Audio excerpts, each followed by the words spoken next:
Senate Bill 1. Senator from Grayson, you were the first to rise, sir. Thank you, Mr. President. I'd like to speak in support of this bill. Please proceed. You know, when I came to the legislature, one of the epiphanies that I quickly learned is the greatest divide we have in both chambers is not Republican and Democrat, it's urban versus rural. And I see it even more today. Senator from Jefferson 19 mentioned that we elected this governor. I remind him he was not elected by the majority of the people in this state. Matter of fact, 99 out of 120 counties did not vote for this governor. But yet it's those 99 counties that are feeling the disproportionate impact of the actions he's taken. I've heard him say time and time again, we have all suffered, we're all sharing in the sacrifice. We have, but it hasn't been equal, not by any means. And I said on the first day of the session that it's going to take at least 2 decades for rural communities to recover, if we recover at all. It's amazing, the emails I get to tell me to vote against this measure have predominantly come from our urban areas. Why? Because the majority of those people have not missed a single paycheck. You know, that's great that you can work from home. I can tell you, those job opportunities don't exist in rural communities. They don't. I'd like to see a plan too, Senator, particularly for those 85,000 people who still have not received an unemployment check. This is not an attempt to strip the governor of power. What it is an attempt to put some guardrails on those powers. Not once during this pandemic has he asked a member of this legislative body, how are my edicts affecting you? And I tell you, it's severe in rural communities. I shared a couple of stories with you on Tuesday. That's not just a few incidences. I've got hundreds of them if you've got time to listen to them. But our people are in pain. And one of the biggest frustrations is they're being treated disproportionately. As Senator Boone said, they don't understand why you can't go to the local mom and pop shopping center, but you can go to Walmart, you can go to Sam's. And I've seen in my own community, I'm 30 miles from Hardin County, which is our major urban area for shopping. Our stores in downtown Litchfield, my hometown, they're bare, they're vacant, nobody's there. But you go 30 miles up the road to Sam's, it's packed. Our people can't go to church, and we know in rural communities, that's our lifeline. That's the foundation for our society. But they can't go. But we see thousands of people marching in Louisville. And we say nothing about that. We have a terrible divide in this nation, in this state, in this chamber.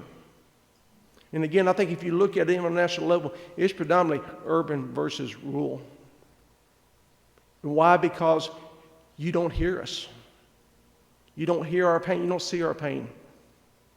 I've read much during the last 10 months, almost a year now, Breonna Taylor. What a tragic situation. But it's on the front page of the Courier-Journal almost every day. But I've yet to see a story about the financial strife that families in rural Kentucky are facing. And it's heartbreaking. All we want are some answers as well. But not once has this governor allowed us to participate in this process at all. I agree with the Senator from Marshall that there's a lot of expertise in this room, and I've really been impressed by that since I have been here. Some people have some great ideas about how to do everything we're faced with. But if that power is invested in one person without any control whatsoever, that's not right. That's not what our Constitution intended to be. We didn't create this mess. The governor didn't either. But he did create the reaction to it. That's exactly what it has been. He has not once considered the implications of his decisions. I hear constantly about how many lives he has saved. At what cost? I made a mention in a committee meeting this summer about, the deadliest period for teenagers in this country is from Memorial Day to Labor Day.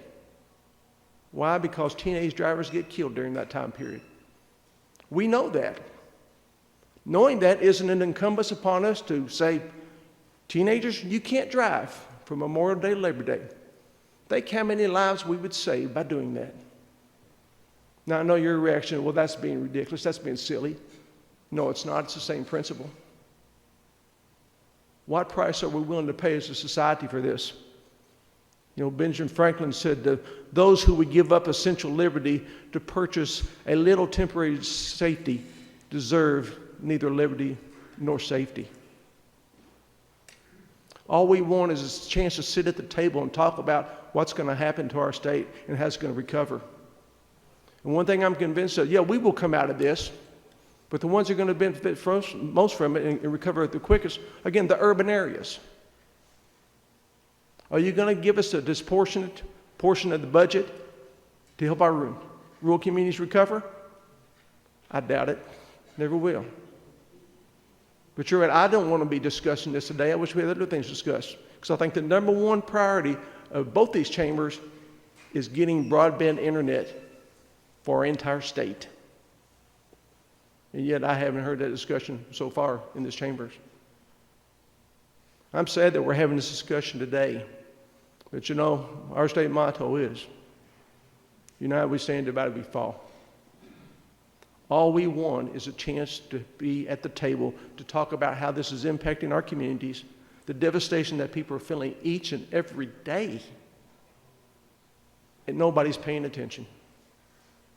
We talk about it, but again, yeah, there's no plan.